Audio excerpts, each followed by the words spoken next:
இன்றைக்கி நான் வந்து ரசப்பொடி எப்படி வீட்டிலேயே செய்கிறதுன்னு சொல்லி தர போகிறேன் என்னோடய ஸ்டைலில். வாங்க வீடியோக்குள்ளே போகலாம். இப்போது ரசம் செய்கிறதுக்கு வந்து சில பேர் என்ன பண்ணுவாங்கன்னா அப்பப்போ வந்து அந்த சீரகம் மிளகெல்லாம் போட்டு அரைச்சிப்பாங்க. அது ஒரு மெத்தட் இருக்குது.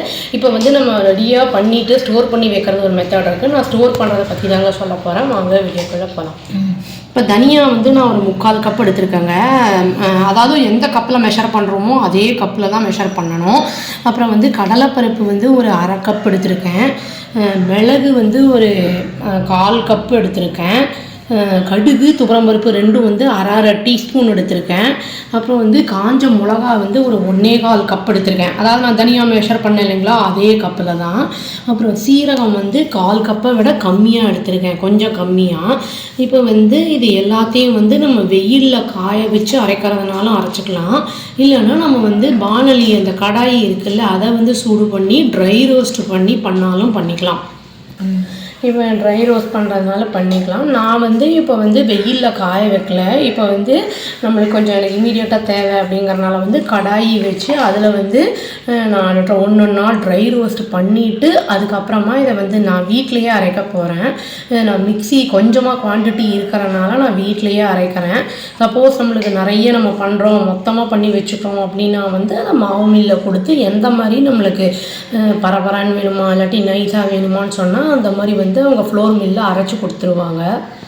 இப்போ கடாயை வச்சு சூடாகிடுச்சுங்க. ட்ரை ரோஸ்ட் தான் நான் பண்ணுறேன். இப்போ சீரகத்தை வந்து லேசாக வாசனை வர வரைக்கும் வறுத்தரலாம்.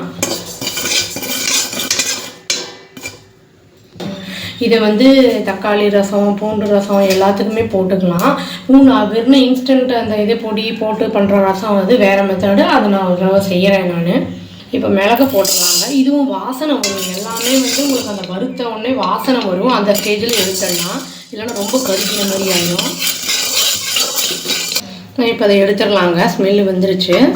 இப்போ அடுத்து கடலைப்பருப்பு போட்டுடலாங்க. கூட லேசாக பரட்டி விட்டுக்கிட்டே இருக்கணும், இல்லைன்னா வந்து ஒரு மாதிரி கருப்பாயிடும் அது. இப்போது இதெல்லாம் வந்து இது குண்டாக இருக்குது, அதனால் கொஞ்சம் டைம் எடுக்கும். அந்த சீரகம்லாம் பார்த்தீங்கன்னா தின்னாக இருக்குது பார்க்க, அதை வந்து கொஞ்சம் சீக்கிரமே போட்டுரும். அதனால் வந்து ஒரே நேரத்தில் போட்டோம்னா ஒன்று கருகி போயிடும், ஒன்று வந்து நார்மலாக வறுபடும். அதனால தான் தனித்தனியாக வறுக்கிறதுக்கு காரணம். இப்போ குண்டு மிளகா இருக்குது இல்லைங்களா, அதை போட்டுடலாம். 1/4 கப் எடுத்துருக்கேன் நான். உங்களுக்கு காரம் கொஞ்சம் கூட போட்டால் கூட போட்டுக்கலாம். வறுத்தும் வாசனை வரும், நெடி வரும், அப்படியே தெரியும். இப்போ இந்த கடுகு துவரம்பருப்பு இருக்குது இல்லைங்களா, இதையும் போட்டுடலாம். லேசாக வறுத்தரலாம். கடைசியாக இப்போ தனியாவை போட போகிறாங்க. இதையும் லேசாக ஃப்ரை பண்ணிடலாம். அப்படியே வாசனை வரும், இன்னும் கலரும் சேஞ்ச் ஆகும். பாருங்கள், சவுண்டு வருது பாருங்கள், இதுலேயே தெரியும் கலரும் சேஞ்ச் ஆகிடுச்சு. இந்த ஸ்டேஜில் அடுத்து ஆஃப் பண்ணிவிட்டு இதை ட்ரான்ஸ்ஃபர் பண்ணிடலாம் ஒரு பெரிய பிளேட்டில். இப்போ வந்து இது கொஞ்சம் சூடாக இருக்குது. இது நல்லா கொஞ்சம் ஆறின உடனே அரைச்சிக்கலாம். வேணும்னா கருவேப்பிலை கூட லேசாக கொஞ்சம் எவ்வளோ வேணுமோ போட்டுக்கலாம். அதை நான் போடலை, நான் ஃப்ரெஷ்ஷாக போட்டுப்பேன் எப்போவுமே. இதில் வேணும்னா கருவேப்பிலை யாராவது வேஸ்ட் பண்ணுறாங்க பசங்கன்னா இதில் போட்டு அரைச்சிடலாம் அப்படியே. நம்ம வந்து வீட்டில் வந்து ரசப்பொடி வந்து ரெடி ஆகிடுச்சு பண்ணது. நான் வந்து தினமுமே எங்களுக்கு வந்து 90% நான் வந்து கண்டிப்பாக ரசம் சாம்பார்லாம் செய்யும்போது கண்டிப்பாக ரசம் இருக்கும் எங்கள் வீட்டில். அதனால் இந்த மாதிரி நான் பண்ணி வச்சுப்பேன்.